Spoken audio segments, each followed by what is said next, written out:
देखिए, आज यहाँ मुझे अपनी माँ के साथ बाबा के दरबार में आने का, उनके मंदिर में आकर मत्था टेकने का एक सौभाग्य प्राप्त हुआ। बाबा की असीम कृपा है कि बाबा अपने मंदिर में आने का सौभाग्य देते हैं, मौका देते हैं कि हम यहाँ आएँ, उनके दरबार में मत्था टेकें और उनके श्री चरणों में हमने अपनी प्रार्थना, अपनी अरदास रखी है।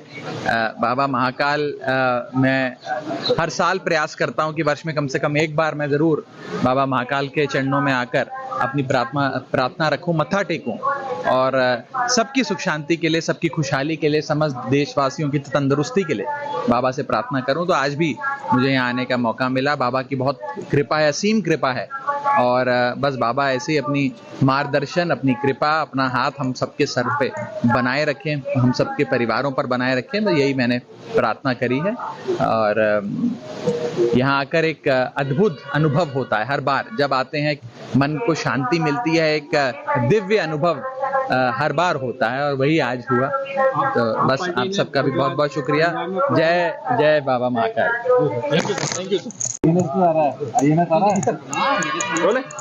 सर। आज बाबा महाकाल के दर्शन कर रहे हैं, दूसरी बार बाबा से क्या कुछ कामना की है? देखिए,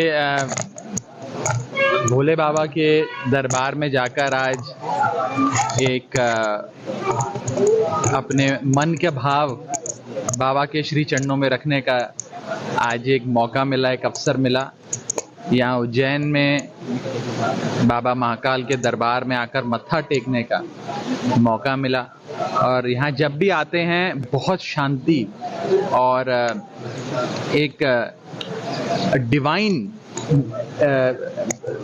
वाइब्रेशंस का एहसास होता है और ये तो बाबा महाकाल की असीम कृपा है कि वो बार बार यहाँ आने का मौका देते हैं और अपने दरबार में आकर मत्था टेकने का मौका देते हैं। आज मैं अपनी माँ के साथ बाबा के दरबार में आया और बाबा महाकाल के श्री चरणों में मैंने अपनी अरदास रखी, अपनी प्रार्थना रखी और बस बाबा सब पर अपनी कृपा बनाए रखें और सब पे अपनी आशीर्वाद बनाए रखें और समस्त देशवासियों के जितने भी कठिनाइयां हैं, विघ्न हैं, वो हरें और सब खूब तंदुरुस्ती से स्वस्थ होकर निर्विघ्न जीवन व्यतीत करें। यही प्रार्थना करें। बिहार चुनाव को लेकर क्या कुछ कहना? अब यहाँ बाबा महाकाल के दरबार में आप मेरे से राजनीतिक सवाल ना करें।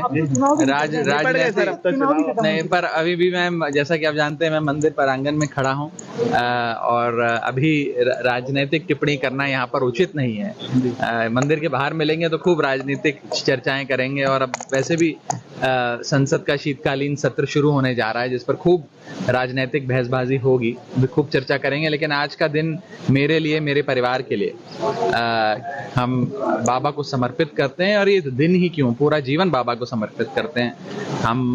मैं एक ऐसे परिवार से आता हूँ जहाँ हम महादेव के भक्त तो खैर बहुत बड़ी बात होती है, लेकिन उनके सेवक बनने का प्रयास निरंतर करते रहते हैं, उनका भक्त बनने का प्रयास निरंतर करते रहते हैं। हमारे इष्ट देव हैं, उनकी खूब साधना करते हैं, खूब पूजा करते हैं और यही हाथ जोड़कर प्रार्थना करते हैं कि बाबा अपनी कृपा हम सब पर बनाए रखें। सर, दिल्ली ब्लास्ट में जिस तरह की घटना सामने आई है, क्या कहना चाहेंगे देश में जो माहौल? देखिए, फिर मैं बस इतना ही कहना चाहूँगा कि बहुत ही दुखद वो इंसिडेंट रहा है और यही बस हमारी गुजारिश है सरकार से कि समस्त देशवासी एकजुट होकर सरकार के साथ खड़े हैं, सरकार कोई ठोस कदम उठाए और जो भी वो लोग हैं जो देश के खिलाफ साजिशें रचने के मंसूबे पालते हैं या देश के खिलाफ किसी साजिश को अंजाम देते हैं, ऐसे लोगों को इतना दंड मिलना चाहिए, ऐसा दंड सरकार दे कि आने वाले समय में, आने वाली पीढ़ियों के लिए वो एक उदाहरण सेट किया जाए और कोई भी शख्स उसके बाद देश के खिलाफ, भारत देश के खिलाफ अगर सोचे भी तो वो दंड की बात सोचकर उसकी रूह कांप जाए, ऐसा सरकार कोई दंड दे उन्हें। हम तो यही सरकार से गुजारिश करते हैं और जिन लोगों की जानें चली गई उनके परिवार वालों को प्रभु शक्ति दे ये दुख सहने की और जो नहीं रहे लोग उन्हें अपने श्री चरणों में स्थान दे। बहुत बहुत शुक्रिया।